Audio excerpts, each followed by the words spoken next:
Estamos aqui meia-noite na Torre Eiffel, Macron e eu, trabalhando para melhorar a França e o Brasil. La France aime le Brésil. Voilà, on est là devant la Tour Eiffel, dans cette visite d'État du président Lula.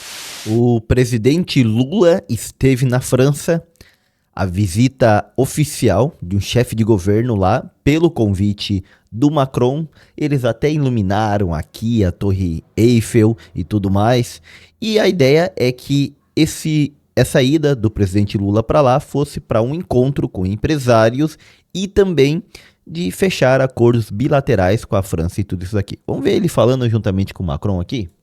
Estamos aqui meia-noite na Torre Eiffel, Macron e eu, trabalhando para melhorar a França e o Brasil. La France aime le Brésil. Voilà, on est là devant la Tour Eiffel, dans cette visite d'État du président Lula. Eu vou dizer que eu achei bonita a Torre Eiffel, realmente iluminada com as cores do Brasil. E aqui ele disse a Torre Eiffel, né? Eiffel, la Tour Eiffel, alguma coisa assim ele disse em francês. Lula, avec Janja et Brigitte et moi, on vous dit juste que... Nós somos dois países irmãos e juntos nós seremos muito mais fortes.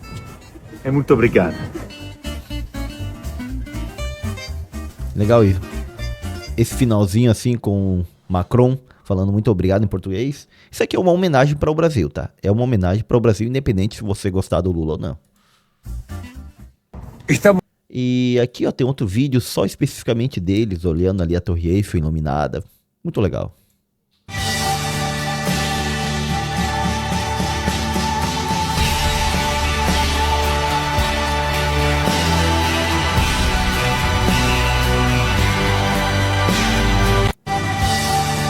Bonito, né? Bonito, realmente. Então, vamos ver o que o Lula foi fazer lá. Segundo aqui a BBC News, deixa eu aumentar para vocês verem. É aqui, exatamente. O que está por trás dos interesses de Macron em Lula e no Brasil. Aí eles colocam que o presidente foi para lá e a expectativa é que o clima de amizades seja mais uma vez explorado nos próximos dias. Aqui. Para especialistas em política externa dos dois países, a relação entre Macron e Lula é ao mesmo tempo uma aposta de projeção internacional e uma estratégia pragmática de enfrentamento de crises internas para ambos. Ou seja, Lula enfrenta uma crise interna, tem caído a popularidade, a inflação está aumentando. Não é que estourou a inflação igual no início dos anos 90, não é assim também. Mas tem aumentando, principalmente aonde o brasileiro mais pobre, onde eu e você, a gente sente mais, que é a inflação sobre os preços da comida. E aí ninguém pode negar que essa parte realmente tem aumentado e muito.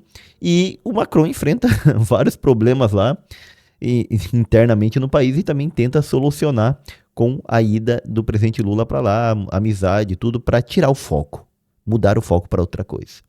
Se por um lado o Brasil busca o apoio francês para aprovar o acordo da União Europeia-Mercosul, que é esse acordo de maior comercialização entre os países do Mercosul e a União Europeia, para ter um livre trânsito, não vai ser exatamente livre, mas é para ter menor tarifa nas negociações. E com tudo que o Trump está fazendo em colocar impostos nas negociações, nas exportações para o mundo todo, isso aí tem mais chance de realmente ir para frente.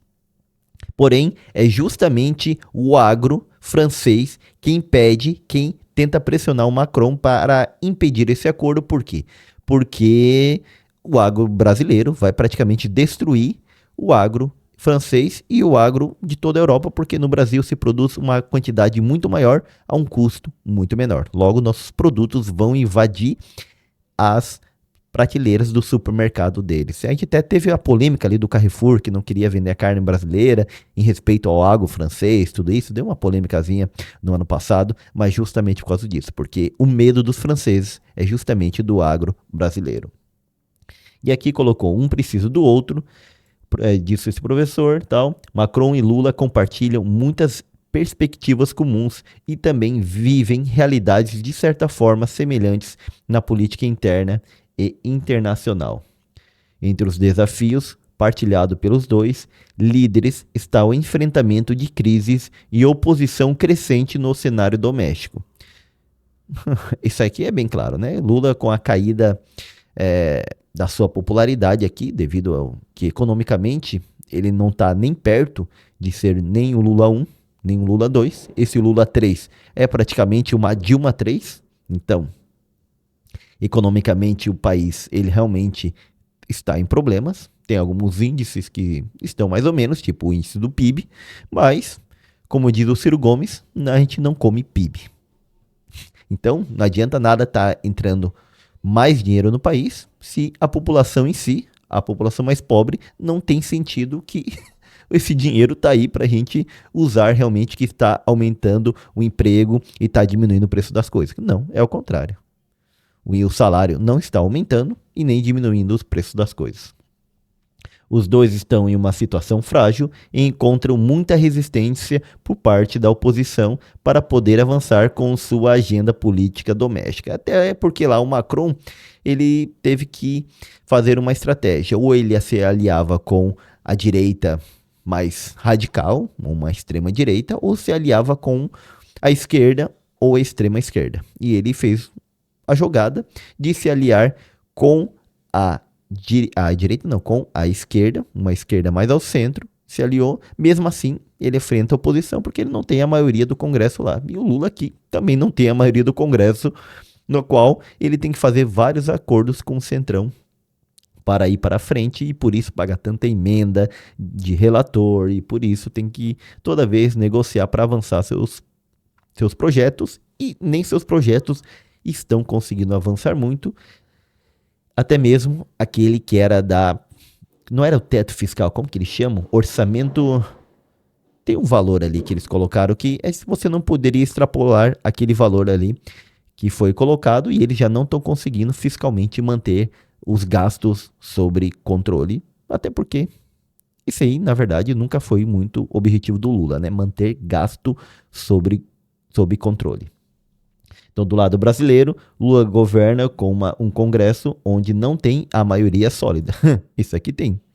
Isso aqui realmente é PL, que tem 100 deputados. Se o Bolsonaro estivesse governando, ele não teria a maioria, nem com isso aqui. O Congresso com 513 deputados.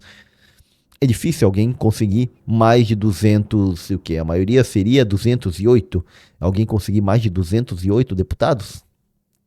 Não tem nenhum partido com essa força ainda no Brasil. Então, especialmente aqui, ó, bota que ele tem oposição na Câmara dos Deputados, e boa parte da base parlamentar é formada por partidos de centro e centro-direita, o chamado Centrão, que negociam o apoio caso a caso, o que obriga o governo a fazer concessões constantes. Ou seja, nós precisamos fazer uma reforma tributária, tem que negociar com eles. Agora nós precisamos aprovar o orçamento da União, tem que negociar com eles. Em cada situação tem que ser negociada. E se estão ouvindo fogos aí, é porque aqui na cidade está tendo um rodeio, e aí estão fogos para tudo quanto é lado, ainda mais que semana que vem é aniversário da cidade. E aí os dois estão praticamente se utilizando para tentar tirar o foco para essas outras coisas, os ganhos que poderiam ter os dois países juntos ao se encontrarem Macron e o Lula. Em março de 2025, a pesquisa mostrou que 62% compartilhava a opinião, o que mostra uma queda na popularidade de Lula. Que opinião? A pesquisa Quest divulgada nessa quinta-feira, mostra que para 66% dos entrevistados, o presidente brasileiro não deveria se candidatar à reeleição. O povo dizendo, Lula, 2026, tá bom, se aposenta, não tenta de novo.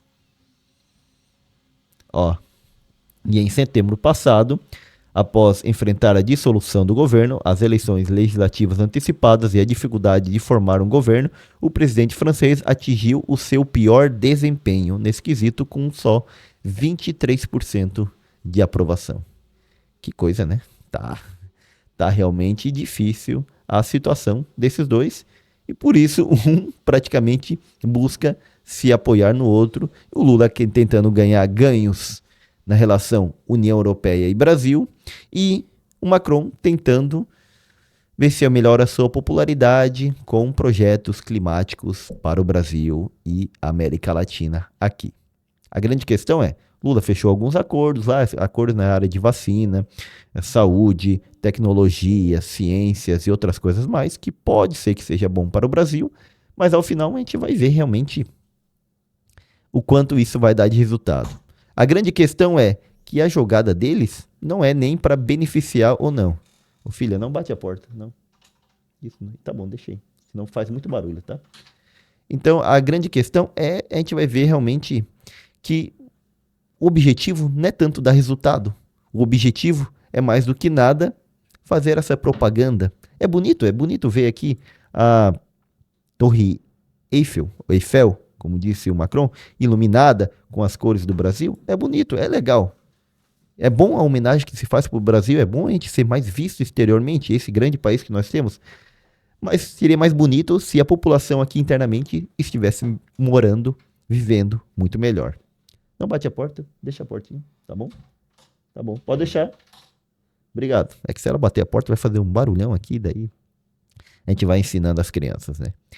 E olha aqui o que a galera colocou nos comentários. Essa é a parte legal do vídeo aqui no TikTok. A galera colocou: eu quero alguém que me ame igual o Macron ama o Lula. Bom, se a gente não tá em boas condições econômicas, pelo menos vamos dar risada e o brasileiro sabe rir da sua própria desgraça. Aqui uma fã do Bolsonaro. Outra coloca: pronto, agora os bolsonaristas vão dizer que foi homenagem ao Bolsonaro. Porque é as cores da bandeira, né? Que a galera mais bolsonarista realmente ressuscitou esse amor à pátria e tudo isso daí. Aqui coloca: será que o Macron sabe que o Lula roubou as velhinhas, os aposentos? Aquela questão ali do INSS, mas não foi 380 bilhões, tá? Aqui é exagero. 380 bilhões não foi. Mas foi muito dinheiro, igualmente. Ele claramente em um encontro. Teu ex-presidente tem essa moral, aí a galera se briga demais. É por isso que meu presidente Lula é invejado, porque poucos provam esse privilégio. Parabéns, meu presidente, eu me orgulho do senhor. E no outro vídeo, vamos ver os comentários. Diz assim, ó: quando é que vai expor que o Macron... Não. Tem esses comentários, mas é que é só as fofocas palaciescas. Não acredito que esteja realmente acontecendo nada disso. Eu acho, né? Eu acho. Lula e Janja, brasileiro inteiro ama vocês. Brasil inteiro. Não me coloca nesse meio aí. E mais de 401 comentários aqui, ó, possivelmente, ó. Prefiro o presidente que não era respeitado pela grande maioria dos países. Para quê? Teria que comer muito feijão para chegar lá. Pode me incluir, até porque eles tem cara de pau. Estão tão cara de pau que já estou ficando compostos, tal. Aqui coloca: acho que nunca vai existir alguém parecido com Lula. Não mesmo, jamais será superado. O melhor em fazer. Então, esse é o sentimento. Uma galera aqui que ama e um monte de gente batendo e batendo. E ó, INSS. O último escândalo que esteve envolvido o Lula. É claro, começou no governo dele? Não. Começou lá no governo Temer, passou no governo Bolsonaro e estourou no governo dele. Só que assim, vamos dizer, todos os outros roubaram, todos os outros presidentes estavam envolvidos, mesmo que todos os outros presidentes, o Temer e o Bolsonaro, tivessem envolvidos nisso daí, o maior roubo foi durante o governo dele. Então, querendo ou não, se formos culpar os outros, também ele entra na conta, por mais que ele não soubesse. Que aí a gente vai descobrir se ele sabia ou não.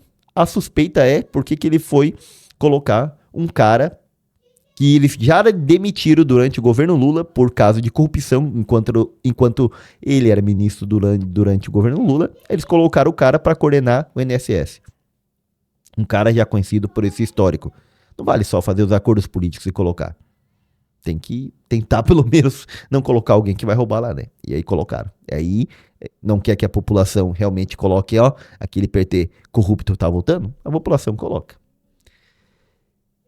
E esses são os comentários do povo. O povo aqui realmente está indignado porque a condição não está muito favorável realmente para quem é brasileiro aqui no Brasil. Ele está passeando, legal. É bem legal o Brasil ser homenageado? É muito bom. Mas nessas situações, não sei se vale a pena. Não sei se vale a pena. Ele está viajando. Na verdade, não vale a pena. Melhor fica aqui no Brasil. Vamos resolver nossos problemas e vai fazer uma viagem que vai dar algum resultado. Isso daqui... não sei se a gente vai colher esse resultado. O que vocês acham? Deixem nos comentários. Aqui a gente não odeia nem ama o Lula. Aqui a gente não odeia nem ama o Bolsonaro. A gente só não tem políticos de estimação. E acho que minha filha se quebrou ali fazendo alguma coisa. Vou lá ver.